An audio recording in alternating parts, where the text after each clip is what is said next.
बच्चों, कैसे हो आप? आशा करती हूँ कि आप स्वस्थ होंगे, मस्त होंगे और साथ ही अपनी पढ़ाई में व्यस्त होंगे। आपकी इसी पढ़ाई को आगे बढ़ाते हुए आज हम पढ़ने जा रहे हैं एक नया अध्याय जिसका शीर्षक है शहीद बकरी।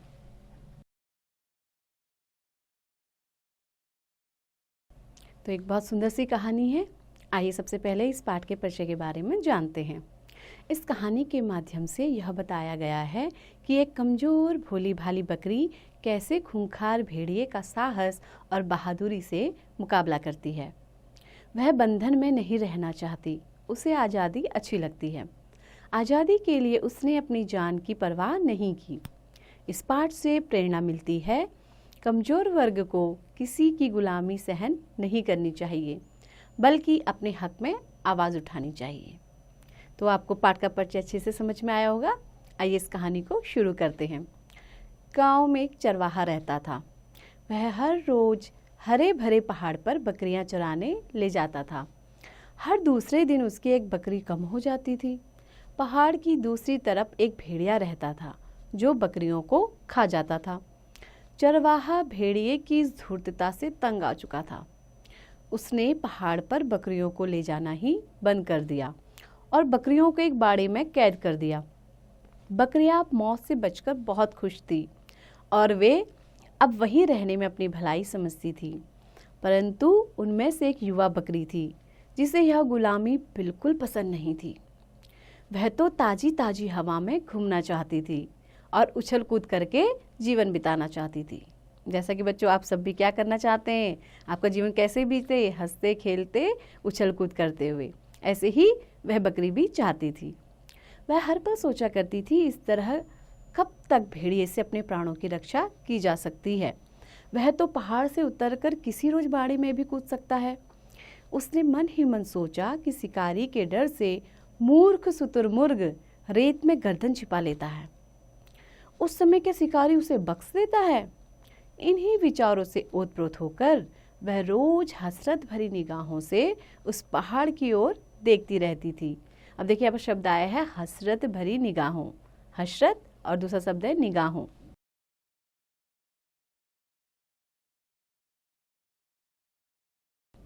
हसरत मतलब आशा, निगाह मतलब दृष्टि। तो उसे हमेशा एक आशा रहती थी कि क्या होगा। पहाड़ की ओर देखती थी कि बाड़े के बाहर जाने का मौका तलाश करती रहती थी। अब देखिए फिर से शब्द है तलाश करना, यानी कि ढूंढना, खोजना। तो वो हमेशा क्या करती थी, एक आशा उसे हमेशा रहती थी कि मुझे कोई ना कोई ऐसा रास्ता मिलेगा जिससे मैं क्या कर पाऊंगी, बाड़े से बाहर जा पाऊंगी। उसने कई बार दूसरी बकरियों को भी समझाया और अपने मन की बात बताई, परंतु दूसरी बकरियां उसे कहती थी कि वह मूर्खतापूर्ण विचारों को अपने मन में न लाए। वे उल्टा उसे समझाती थी कि भेड़िए के मुंह में उनका खून लग चुका है, परंतु वह युवा बकरी तो भेड़िए के मुंह में लगे खून को ही देखना चाहती थी। वह तो यह भी देखना चाहती थी कि भेड़िया किस प्रकार बकरी पर झपटता है।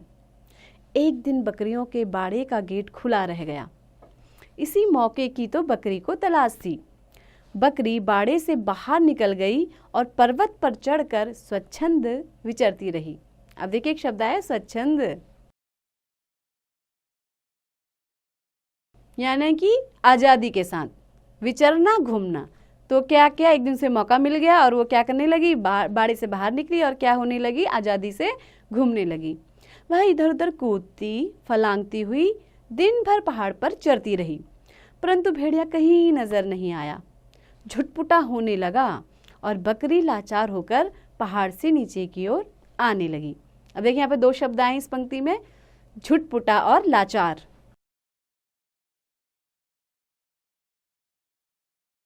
झुटपुटा होना यानी कि संध्या काल होना, थोड़ा सा अंधेरा होने लगा, उसको बोलते हैं झुटपुटा, यानी थोड़ा सा अंधेरा होने लगा।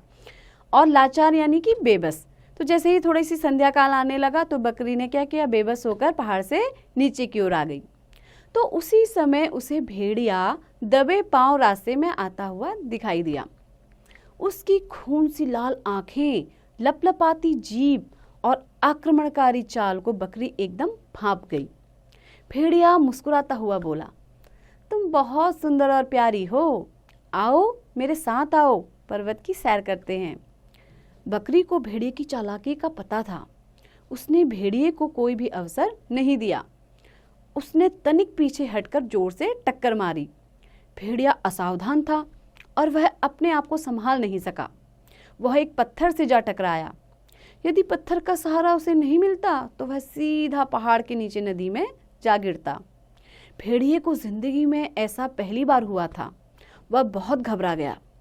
टक्कर खाकर वह अभी संभला भी नहीं था कि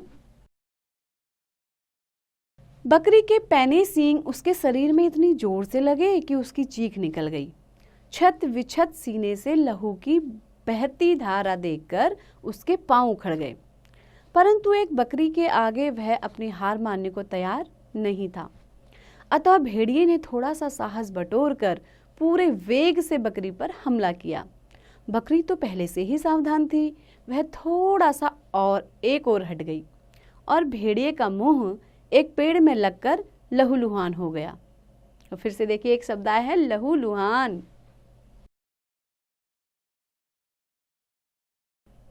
यानी कि खून से लथपथ। तो क्या हुआ, भेड़िए का मुंह एक पेड़ से लगकर क्या हो गया, पूरा खून से लथपथ हो गया, खून से भर गया। अपने लहू को देखकर भेड़िया भड़क उठा और उसने पूरे वेग के साथ फिर से बकरी पर हमला कर दिया। हमला करना,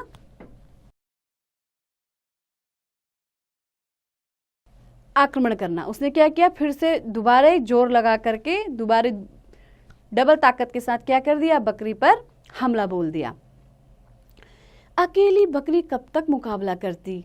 वह उसके दांवपेच देखने की लालसा और अपने अरमान पूरे कर चुकी थी। साथियों की अकर्मण्यता पर तरस खाती हुई बेचारी बकरी अंत में वहीं ढेर हो गई। तो देखिए, एक शब्द आया है फिर से, अकर्मण्यता। अकर्मण्यता यानी कि जो लोग क्या करते हैं, काम चोरी करते हैं या काम नहीं करते हैं, तो उन लोगों को क्या बोला जाता है कि ये क्या है, बहुत ही अकर्मण्य हैं। ये किसी भी काम को करना ही नहीं चाहते।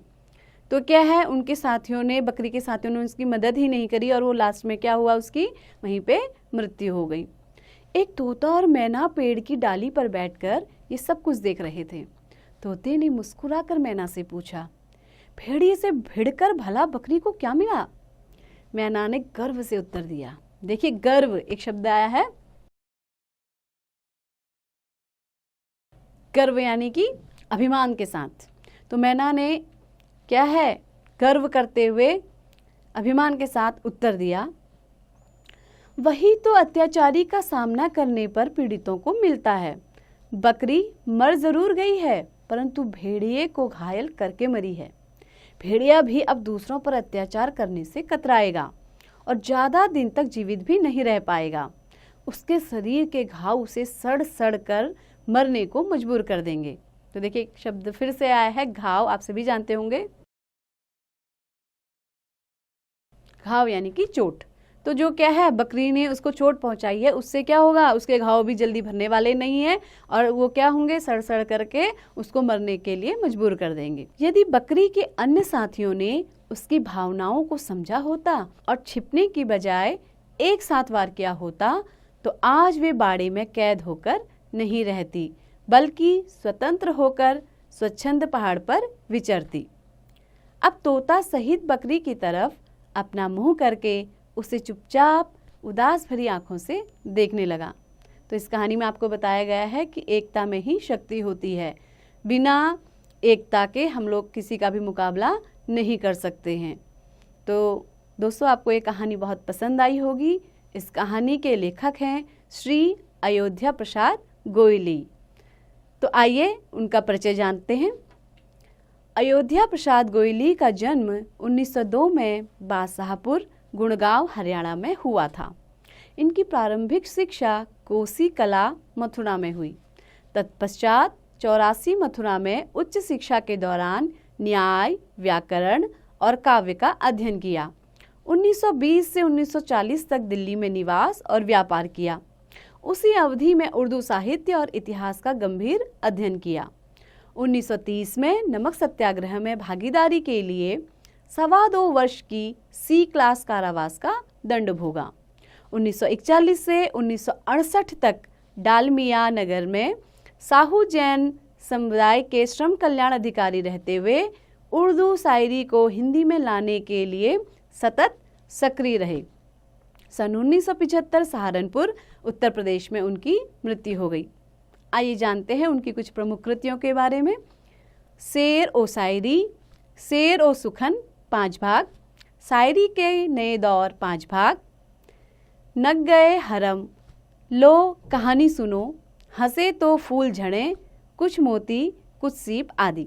तो ये थी इनकी प्रमुख पुस्तकें। तो बच्चों, आपको ये कहानी बहुत पसंद आई होगी। आशा करती हूँ कि आप ऐसे ही पढ़ते रहेंगे, आगे बढ़ते रहेंगे और हाँ, साथ ही अभ्यास भी करते रहेंगे।